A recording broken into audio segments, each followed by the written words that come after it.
Central FM, Equilibrio. Dialogando, construimos puentes que nos conectan y nos llevan a nuevos caminos de conciencia. La entrevista, Equilibrio.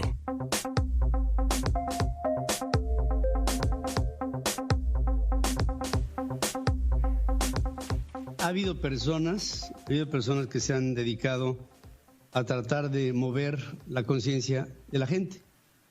Les llaman activistas, pero activistas parte de la base de que tratan de buscar que haya una actividad en la sociedad. Y por lo mismo yo quisiera darle pauta a Alberto García Zarubilla, que nos visitan personas que se han dedicado a mover a la conciencia de las sociedades en México y en Bolivia. Y te saludo, mi querido Beto, otra vez esta mañana. Pedro, aquí en el estudio de Central FM Equilibrio nos encontramos con Gilberto Lozano, ya conocido de este espacio noticioso, quien ha sido activista durante mucho tiempo, uno de los convocantes de la marcha de ayer y de muchas otras marchas, además de presidir el Consejo Nacional Ciudadano. Y también está aquí en el estudio, Pedro, Alejandra Serrate, ella es activista de Bolivia, periodista, analista, escritora, y muchas gracias por estar con nosotros esta mañana, Alejandra. Muchísimas gracias por la invitación. Un gusto estar acá y poder hablar acerca de la situación pasada en mi país. Muy bien, Pedro, pues está aquí para nuestro auditorio. Pues ¿qué les parece? Y para calentar motores y para que Alejandra se dé una clara idea de lo que estamos haciendo en México, quisiera darle pauta a Gilberto Lozano, porque el día de ayer Gilberto se vio, y te lo digo con toda honestidad, se vio el fruto de tantos años que te he visto luchar en este objetivo de movilizar conciencias en México. Te saludo esta mañana, Gilberto. Muchas gracias, Pedro. Buenos días a todo tu auditorio. Y bueno, pues sí, consideramos que vamos cosechando y lo importante es que el tiempo está en nuestra contra y todas estas simpatías que ayer desarrollaron las marchas que se presentaron en varias ciudades de México, bueno, había una bandera muy importante que era la bandera de solidarizarnos con la familia Levarón. Creo que ese fue el tema central que acaparó completamente el propósito de levantar la voz, y fueron muchísimos miles de personas que levantaron la voz alrededor de la justicia, la seguridad, en la que vemos que no hay ningún avance. Pero bueno, como siempre, Pedro, la idea es ir adelante. Es ir adelante porque sentimos que estamos contra el tiempo, y el tener la oportunidad de que en nuestro México esté hoy pisado por la licenciada Alejandra Serrate, que se va a presentar en 15 ciudades del país. Ayer tuvimos una presentación en la Ciudad de México, una verdadera victoriosa presentación en Cuernavaca con más de 800 personas en el auditorio. Pues es un esfuerzo para decir lo que sigue. Lo que sigue, en nuestra opinión, al ver que, y lo dijo ayer López Obrador, no va a ceder un ápice de continuar con una agenda. Lloren, griten y se relampaguee en marchas por parte de los ciudadanos. Él habla de que en un año tiene que lograr que no logre revertir nadie la agenda que tiene.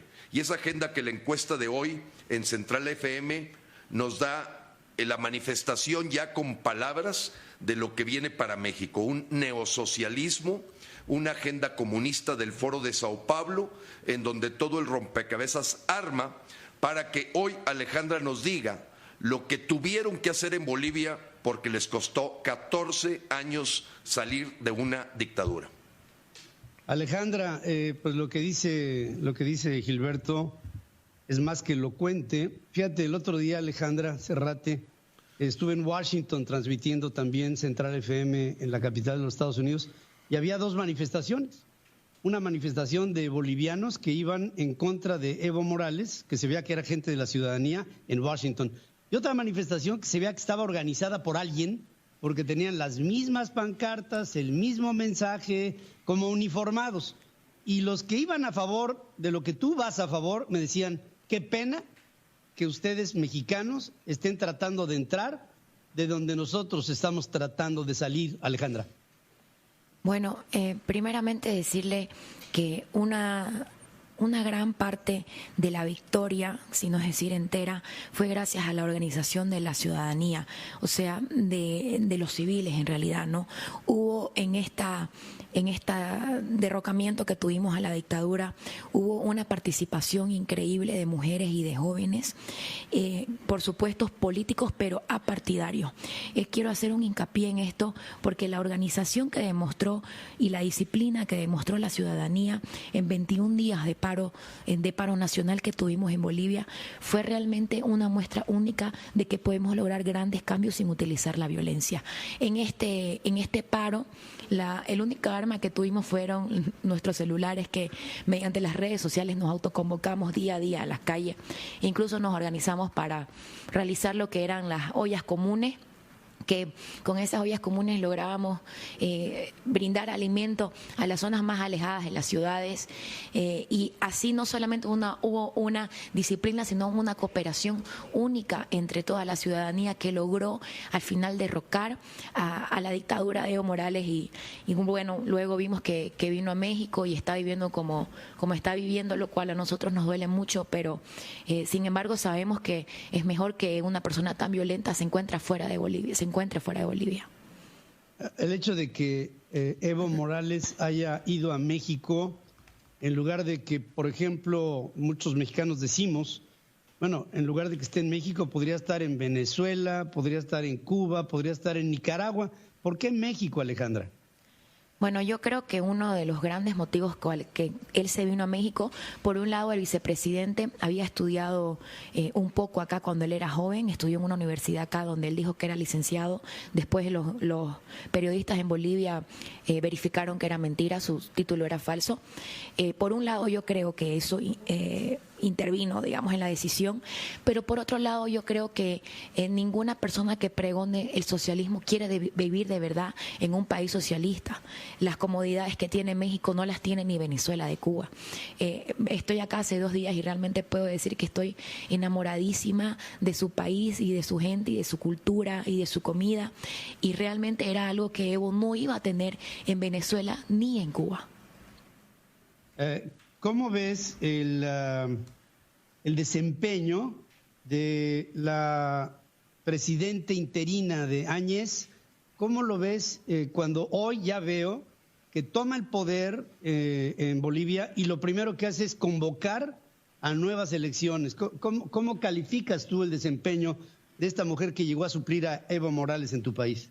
Mire, Pedro, el momento de felicidad que tuvimos los bolivianos cuando renuncia Evo fue solamente superado por el momento de felicidad cuando vimos que estábamos en manos de Yanine Áñez, que con prontitud llamó a las nuevas elecciones. No solamente eso, sino que mucha gente en el exterior no sabe que incluso el partido de gobierno de Evo Morales, que es el Movimiento al Socialismo, reconoció a Yanine Áñez como presidente y estuvo de acuerdo en este gobierno de transición que era tan importante para la pacificación de toda Bolivia. En todo ello, tú, con tu perspectiva de Bolivia, ¿podrías entender que después de 14 años de gobernar Evo Morales, finalmente se puede arrancar de Bolivia esta idea del socialismo bolivariano del siglo XXI? ¿O crees que pasarán muchos años para quitar esa pátina que dejó Evo en su paso por el poder? Lamentablemente en estos últimos días luego de la renuncia vimos en una escalada de violencia única de parte de grupos radicales todavía al movimiento al socialismo. El odio que sembró Evo Morales y el vicepresidente que ahora se encuentran en su país es un odio que nos va a costar años curarlo, porque el odio es una enfermedad. Sin embargo, las heridas van a sanar, vamos a cerrar esa división que creó Evo Morales, los bolivianos vamos a seguir en paz, vamos a conseguir la democracia y la libertad que tanto ansiamos, y Evo Morales va a ser recordado siempre como un asesino corrupto, dictador, y que destruyó y quiso destruir el pueblo boliviano. Yo creo que lamentablemente en Latinoamérica vemos ciclos de 20 años en los países, ciclos un poco más de centro de derecha y ciclos de izquierda. Así que lo importante para nosotros los bolivianos va a ser nunca más permitir que haya una persona que quiera perpetuarse en el poder, que destruya el Estado de Derecho, que coopte todas las instituciones del Estado y que por supuesto amedrente, persiga y secuestre judicialmente a tantas personas opositoras en un régimen que duró 14 años, ¿no? Pedro, me gustaría, Pedro, si me permites. Sí, claro. Pedro, si me permites. Claro. Sí, claro. Gracias, Pedro. Mira, ayer salieron muchas preguntas de los mexicanos y creo que es interesante retomarlas, porque una de las preguntas importantes que le hicieron a Alejandra Serrate, que hay que decirlo, ella nunca ha participado en un partido político, ella nunca ha sido funcionaria de gobierno, ella tiene su despacho de abogados, es una ciudadana como tú, como yo, para que no vaya a haber aquí interpretaciones, sobre todo de las huestes de Evo Morales, que buscan desacreditar siempre con la mentira y con la falsedad. Pero la pregunta que le hicieron muy fuertemente a Alejandra fue: dinos cuáles son los indicadores de algo que camina a ser una dictadura. Me gustaría que Alejandra los dijera, porque creo que le aclaró mucho el panorama a cientos y cientos de mexicanos que ayer la escucharon y que hoy la van a escuchar en Morelia, mañana en Durango, después en Monterrey, después en Hermosillo, León, Querétaro, Puebla, Jalapa, Cancún, en fin. Bueno, primeramente decirles que efectivamente yo sí fui una ciudadana más. Y eso es muy importante decirlo, porque el empoderamiento ciudadano que ocurrió en Bolivia fue único. Incluso hubieron periodistas del extranjero que estaban en Bolivia mientras hacíamos el paro cívico. Claro, paramos más de 2 millones de personas. Y él dijo: esta es la movilización pacífica más grande del mundo en este momento. Entonces es importante recalcar eso, por un lado. Por otro lado, a todos los países de Latinoamérica hay signos que tienen que buscar en absolutamente todos los presidentes o en todos los mandatarios, que tienen que armar una alerta roja.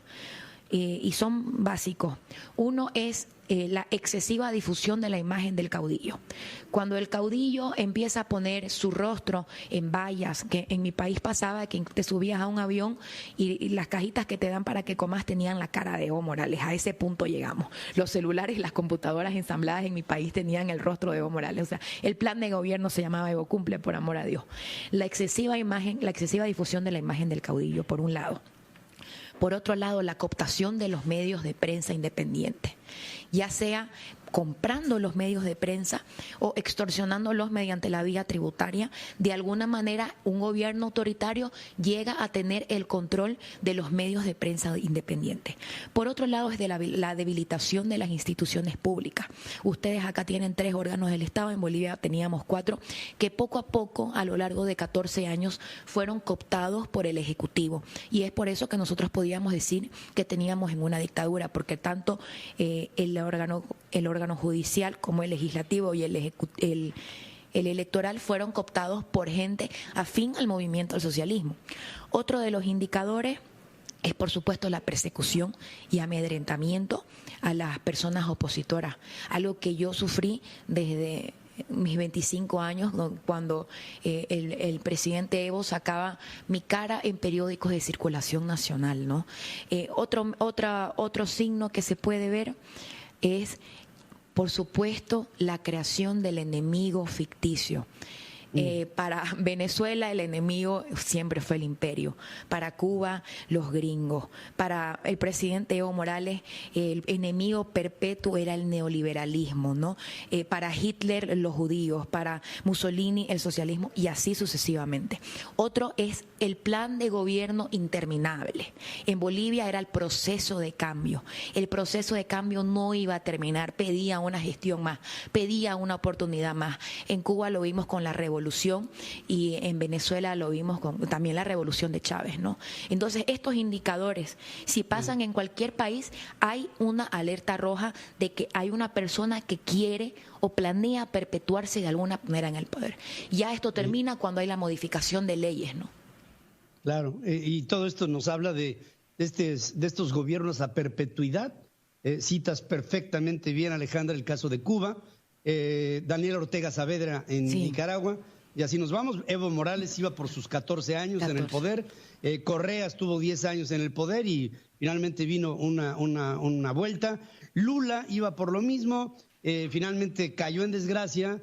Dilma cayó en desgracia, pero de toda suerte aquí tenemos a un presidente que va primero por una revocación de mandato y después seguramente seguirá. Se nos acaba el tiempo, solamente decir a toda la gente que nos escucha en todas partes, en América del Sur, en América Central, en los Estados Unidos y en 105 ciudades en México, decir, aquí tengo enfrente de mí, aquí yo desde Portland, a dos luchadores. Una joven, que todavía le puedo preguntar su edad, que es Alejandra Serrate, esta activista de Bolivia, a quien desde aquí le mando mi admiración y mi respeto, y a otro hombre que, contra viento y marea, con todo que hay mucha gente que se le echa encima, Gilberto Lozano, que ha hecho una labor extraordinaria en México y que estoy seguro, Gilberto, que el año que entra, el 2020, esto que se logró de derramar en las calles en 18 estados de la República Mexicana el día de ayer, será multitudinario el año que entra cuando venga un año de reacción, que estoy seguro los mexicanos ya estamos preparados para ello. Gracias, Pedro, por tu espacio. Y bueno, decirte que la última pregunta que le estuvo insistiéndosele a Alejandra fue ¿cuántas marchas hicieron en Bolivia? Nos dijo que fueron decenas, pero cuando tomaron la decisión de hacer un paro cívico, económico, que duró 21 días, esa es la única manera que mundialmente se tumba a un dictador. Gracias, Pedro, por el espacio. Y muchísimas gracias por el espacio y gracias a la prensa independiente que todavía puede hablar acerca de lo que piensa. Gracias, querida Alejandra. Aquí siempre tendrás tu casa en México. Muchísimas gracias. Esta casa de Central FM no es para Evo, es para ti. Gracias, mil gracias. Querido Gilberto, mi querido luchador, ¿dónde dejaste la espada? No, pues ayer me la dejaron enterrada varias gentes, pero bien, todo muy bien. Nada, no te pasa nada. Dios bendiga México, Dios bendiga México. Dios bendiga México, sí señor, tienes toda la razón, y Dios bendiga a Bolivia. Muchísimas gracias por tu visita aquí. Gracias, Beto. Hacemos un corte, estamos en Portland, en Oregon.